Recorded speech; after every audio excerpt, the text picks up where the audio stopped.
माझ्या मागच्या रीलवरती तुम्ही सगळ्यांनी एकच प्रश्न विचारला की मॅडम जर जजेस कमी आहेत हे सरकारला माहिती आहे, खटले प्रलंबित आहेत, तर सरकार न्यायाधीशांची संख्या का वाढवत नाहीये? सरकारला लोकांची काळजी नाहीये का? हा प्रश्न जितका सोपा आहे त्याचं उत्तर तितकंच डोळे उघडवणारं आहे. एक वकील म्हणून मी तुम्हाला आज ती खरीखुरी कारणं सांगणार आहे ज्याच्यामुळे कुठलंही सरकार आलं तरी न्यायाधीशांची संख्या कधीच वाढली नाही. या सिस्टीमचं पडद्यामागचं वास्तव आज आपण समजावून घेऊयात. पहिलं आणि सगळ्यात मोठं कारण म्हणजे बजेट आणि आर्थिक अनास्था. आपल्याला वाटतं फक्त न्यायाधीशाचा पगार द्यायचा आहे, पण तसं नसतं.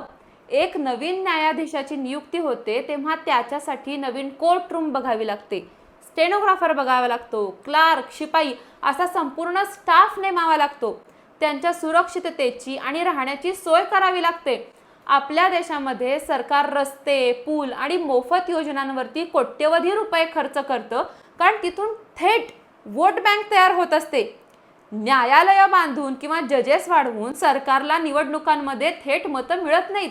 त्यामुळं बजेट वाटप करताना न्यायव्यवस्थेला नेहमीच शेवटचं स्थान मिळत आलं आणि म्हणूनच हा आर्थिक भार उचलायला कुठलंही सरकार सहजासहजी तयार होत नाही. दुसरं महत्त्वाचं कारण म्हणजे न्यायाधीशांच्या भरतीची अत्यंत क्लिष्ट आणि संथ प्रशासकीय प्रक्रिया. कनिष्ठ न्यायालयांमध्ये न्यायाधीशांची पदं भरण्यासाठी परीक्षा घेणं, त्यांचे निकाल लावणं आणि त्यानंतरच्या मुलाखती पार पाडणं या सगळ्या प्रक्रियेलाच अनेक वर्ष लागतात. बऱ्याचदा या परीक्षा वेळेवरती घेतल्याच जात नाहीत. जागा निघाल्या तरी काही ना काही तांत्रिक कारणांमुळे त्या प्रक्रियेला न्यायालयातूनच स्थगिती मिळते. आता त्यात भर म्हणजे या परीक्षांचा स्तरच इतका कठीण असतो की बऱ्याच जागा योग्य उमेदवारच न मिळाल्यामुळं वर्षानुवर्ष रिकाम्या राहतात.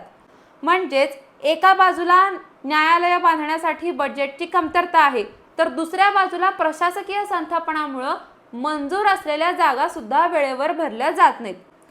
थोडक्यात सांगायचं तर जोपर्यंत वेळेत न्याय मिळणं हे सरकारच्या अजेंड्यावर पहिल्या क्रमांकावर येत नाही तोपर्यंत न्यायाधीशांचा दुष्काळ हा कधीच संपणार नाही. प्रगत देशांमध्ये न्यायव्यवस्था मजबूत करणं ही देशाच्या विकासाची पहिली पायरी मानली जाते. आपल्याकडं मात्र ती अजूनही दुर्लक्षित आहे. तुम्हाला काय वाटतं, या परिस्थितीला सरकारचा राजकीय दृष्टिकोन जबाबदार आहे की आपली संथ प्रशासकीय पद्धत?